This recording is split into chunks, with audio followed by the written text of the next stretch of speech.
पिंडारुष की इस धरती को मैं बार बार प्रणाम करना चाहती हूँ। इतने सारे मनीषी, इतने सारे विद्वान और इतने सारे मर्मज्ञ लोग ये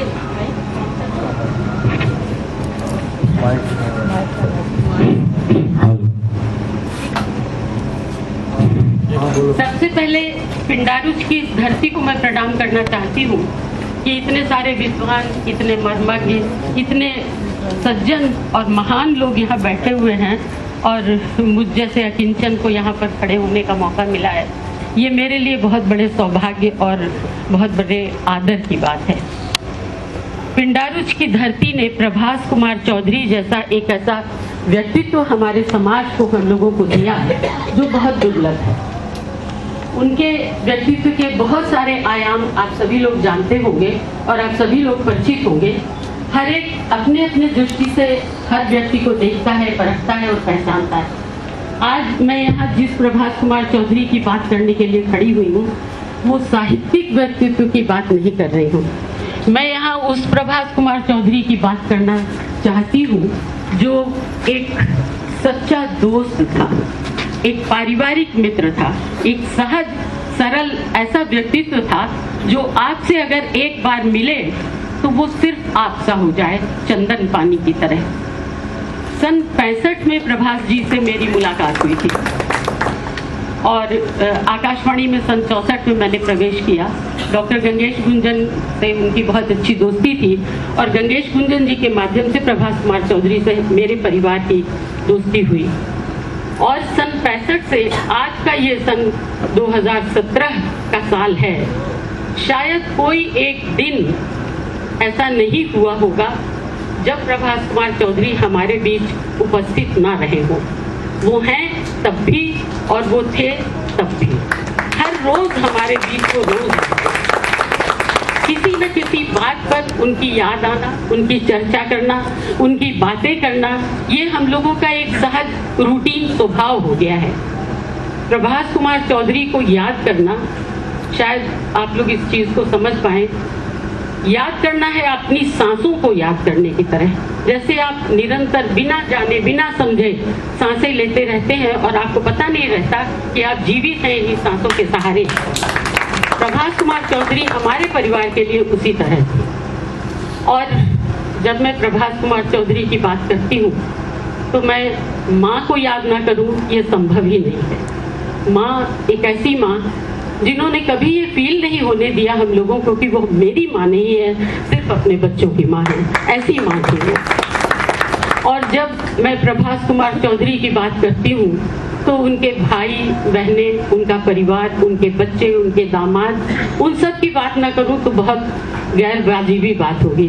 उन सब लोगों ने उसी तरह हम लोगों को अपनाया, उसी तरह वो प्यार, वो सम्मान दिया जिस तरह लोग अपने घर की बहू बेटियों को देते हैं, अपने घर के लोगों को देते हैं। मैं बहुत ऋणी हूँ इस पिंडारुष की जमीन की, प्रभास जी के परिवार की और उनके सभी लोगों की।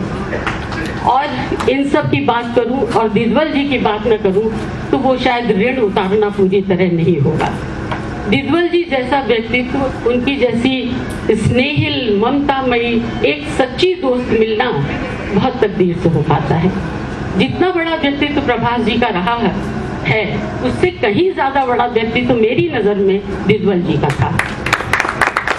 अगर वो वैसी नहीं होती, अगर वो अंदर से इतनी निश्चल, इतनी ममतालु नहीं होती तो एक साथ अचानक घर आकर के प्रभास जी ये कहते थे कि आज इतने लोग आ रहे हैं और आपको उनको खाना देना है। उनको ये पता भी नहीं है कि क्या है घर में और क्या नहीं है, कैसे हो पाएगा, नहीं हो पाएगा। और वो एक साथ 30 थाली लगा करके परोसने वाली वही एक महिला थी, दूसरा कोई नहीं हो सकता। जिस समय दिदवल जी बीमार हुई, दिदवल जी की एक बात मैं और आपको बताऊं, हम लोग तो अलग समाज के लोग, खान पान अलग, बोली अलग, भाषा अलग और विशुद्ध निरामिष लोग हैं। हम लोग अंडा तक भी नहीं खाते, कुछ नहीं खाते। तो एक दिन मेरे बच्चों ने कहा कि मम्मी मछली बहुत टेस्टी होती है। तो उनको लगा कि मछली कैसे टेस्टी हो सकती है, इसको कैसे पता कि मछली का स्वाद क्या होता है। बाद में पता चला कि जो प्रभास जी के दोनों बड़े बच्चे हैं, बिन्नी और सिब्बी, लगभग उन्हीं की उम्र के मेरे दोनों बच्चे हैं। तो दिदवल जी बाकायदे गोद में बैठाल के मछली का एक एक कांटा निकाल निकाल करके और अपने हाथ से उनको खिलाती थी। ये वही कर सकती थी, कोई दूसरा नहीं। और बाद में जब हमने उनसे पूछा कि आपने बच्चों को ये खाना सिखा दिया, तो बोले अब वो बच्चे आपके कहाँ हैं, वो तो मेरे बच्चे हैं, वो मेरे साथ ये सब खाते हैं, इसलिए तो आपके वो बच्चे हैं नहीं। और वो तब से आज तक ये बात बिल्कुल सही है, वो बच्चे मेरे आ नहीं सके, कुछ बच्चों का एग्जाम था, कुछ व्यस्तता थी, नहीं तो आप उनसे मिलिएगा तो आप ये नहीं कह सकिएगा कि वो बच्चे बिन्नी सिम्मी से कहीं अलग हैं या उनको उस प्यार से नहीं पाला गया है। ये एक संभाव था प्रभास जी का हमारे परिवार के लिए। बार बार कांवर में जाने की बात होती थी और हर साल ये सुनते थे कि जाते हैं और बहुत अच्छा लगता है और मेरा बहुत मन करता था कि हम भी जाएं। लेकिन एक तो पूरा हमें पता नहीं था कि कैसे कांवर की क्या व्यवस्था है, क्या नियम है, कैसे जाया जाता है। दूसरे बिना चप्पल अप्पल के जाना ये सब बहुत कष्टकर लग रहा था। तो देखिए ये प्रभास कुमार चौधरी ही कर सकते थे। उन्होंने सीधे ऐसे ही कहा, 2-4 बार उन्होंने कहा कि प्रभास जी मेरा भी बहुत मन है कि हम कांवर लेके जाएं, लेकिन हमें कुछ पता नहीं है।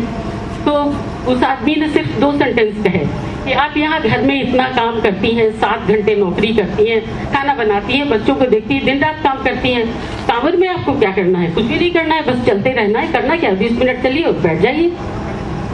ये बात ऐसी थी कि हमको लगा रही है बहुत आसान है, करना क्या है, सचमुच कोई काम नहीं करना है, बस 20 मिनट चलना है और बैठ जाना है। और हम भी तैयार हो गए और कांवड़ लेके चल दिए।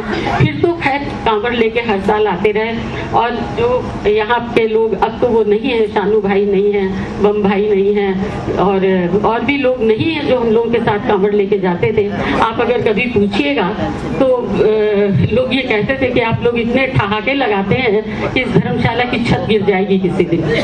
इतने ठहाके हम लोगों के उस कांवड़ के बीच में लगते थे।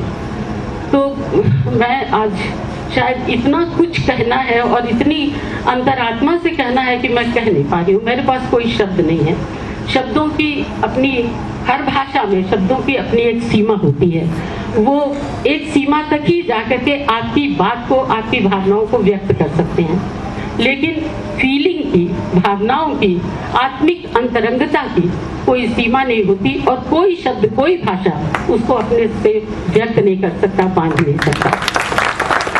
मेरी स्थिति आज वही है कि मैं क्या कुछ कहना चाह रही हूँ, शायद आप मेरी भावनाओं से, मेरे मन की बात से इसको समझ सके कि प्रभास कुमार चौधरी का परिवार, प्रभास कुमार चौधरी हमारे परिवार के लिए कम से कम क्या थे और क्या है और क्या रहेंगे। जब तक हम लोग जीवित रहेंगे वो उसी तरह ताज़ा दम हम लोगों की यादों में रहेंगे और हम लोगों के साथ रहेंगे। मैं चंद लाइनें और कह के अपनी बातें खत्म करना चाहती हूँ, क्योंकि बहुत सारे वक्ता हैं, उनके बहुत सारे प्रेमी जन हैं जो अपनी अपनी बात कहना चाहेंगे। बहुत थोड़ी सी बात करके मैं अपनी बात खत्म करना चाहती हूँ। वो हवा है सांसों में बसा रहता है, वो हवा है सांसों में बसा रहता है, वो खुशबू है चंदन सा महक जाता है।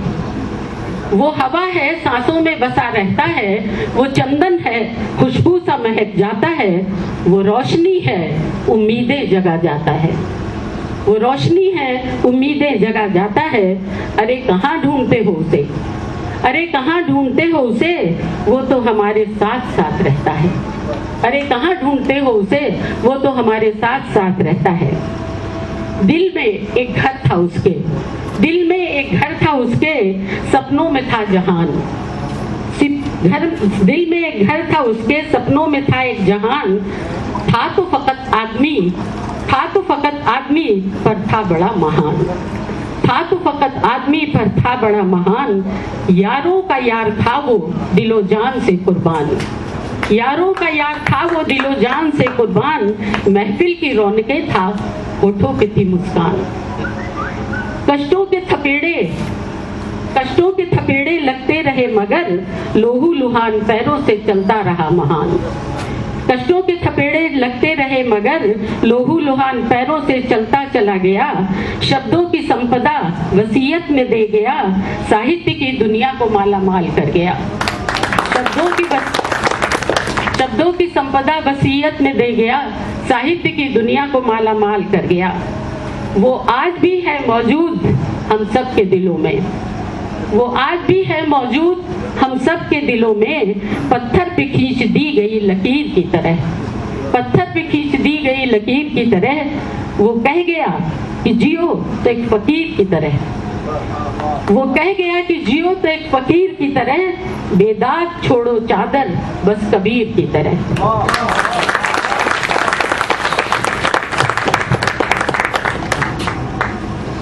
बहुत आभार सुषमा दी। हम सब इनका सब दिन सुषमा दिए कहते रहलिन, आइयो सुषमा दिए कहे छे, दीदी पूरा नहीं कही पबै छे। विभूति भैया के माछे विभूति भैया से रेडियो नाटक में सुषमा दी संगे गुंजन जी संगे अनेक नाटक में अपन स्वर देने छथिन। आई ये पिंडारुच गांव है से एक और खास बात लोग स्मरण कयल जाइए साहित्य में। महाकवि चंदा झा के गाँव छे पिंडारुच, आ प्रभास कुमार चौधरी के गाँव सेहो छियनि पिंडारुच। आ 21 फरवरी जे हमरा लोकनि मोन पारै छी, बड़ा सुंदर संजोग छै। आ ત્યાં ई कर्टन रेजर टाइप के उसका कार्यक्रम विस्तृत कार्यक्रम है, ओकरा हमरा लोकनि के स्वागत करबाक चाही। जे आइ मातृभाषा विश्व मातृभाषा दिवस सेहो है, तऽ हिंदी के लगायत विश्व के जतेक कोनो भाषा और बोली छै तकर सभक आदर करबाक, ओकरा संरक्षण करबाक दिन है, ओकरा मोन पारबाक दिन है। उसका कार्यक्रम के अहाँ एही अर्थ में लिअ। प्रभास जी के बहुत रास कहानी कथा उपन्यास सब गोटे के पढ़ल है। आई के हमरा लोगन कार्यक्रम के रूपरेखा मोटा मोटी एक स्केच बनेने छी, वो पूरा चित्र नहीं है, स्केच छै। तो इस स्केच के मार्फत हम सब प्रभास जी के थोड़े थोड़े थोड़े थोड़े विभिन्न पहलू के फिर से मौन पारे चाहे छी। प्रारंभिक उपन्यास में छन अभिशप्त। हम आग्रह करबैन हुनकर नायिक श्वेतांक ये पहिल कार्यक्रम बैक स्टेज से अपन स्वर देने रहे। मीडिया कर्मी छथ, मीडिया में कॉपी राइटिंग का काज करै छथ श्वेतांक। श्वेतांक अभिशप्त उपन्यास के एकटा अंश एकरा अपना तरीका से देखलनि, ओकरा रिसाइटेशन कहि सकै छी अहाँ, ओकरा पाठ नहीं कहबै, रिसाइटेशन का हिंदी में नवीन भैया की कहबै से कहियो अहाँ। वो नाटको नहीं छियै आ वो कथा पाठ सेहो नहीं छियै, दुनू के बीच के चीज छै। भावाभिव्यक्ति कहि सकै छियै। तऽ ओ रिसाइटेशन करबाक लेल हम श्वेतांक से निवेदन करबनि, आग्रह करबनि जो आबथि आ अभिशप्त के एक अंश प्रस्तुत करथि।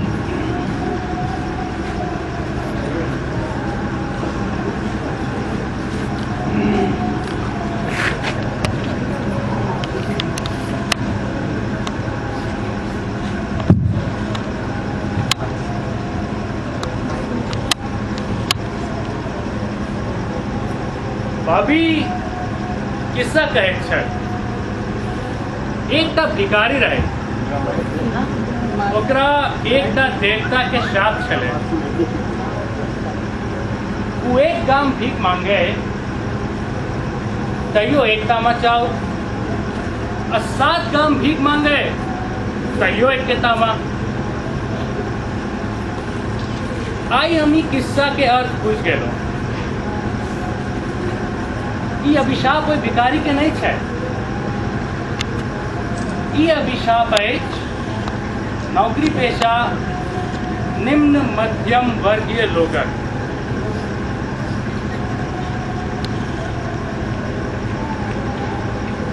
ई अभिशाप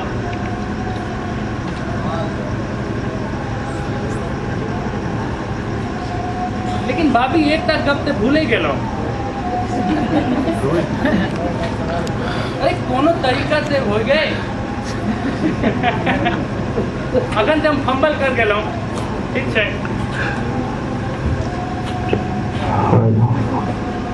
हाँ, लेकिन ई मोने नहीं पड़त किछ ते हेते कोई भिखारी के शाप मुक्त होवे के तरीका। That's it. Thank you.